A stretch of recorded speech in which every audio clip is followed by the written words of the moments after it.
গিয়ে যাই কি হয়।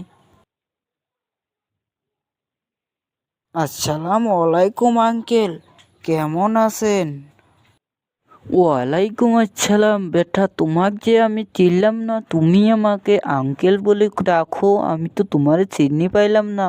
আমাকে চিনবেন না আঙ্কেল, আমি আপনার কাছে আইছি আপনার মেয়েটার নিগে, আমি আমার বিয়ে করা লাগবে।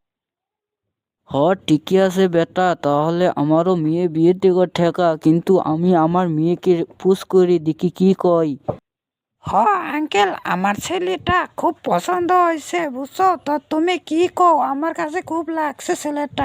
হ বাবা, আমার মেয়ের তো পছন্দ হয়ে গেছে তোমার, তা তুমি কি কও? হ, তুমি কি রাজি আছো? তাহলে আঙ্কেল বিয়াটা হয়ে যাক, আঙ্কেল বিয়াটিয়া হয়ে যাক, আমি কলদারা ডাকি নিয়ে আসি। তাহলে তুমি কি রাজি আছো? হ।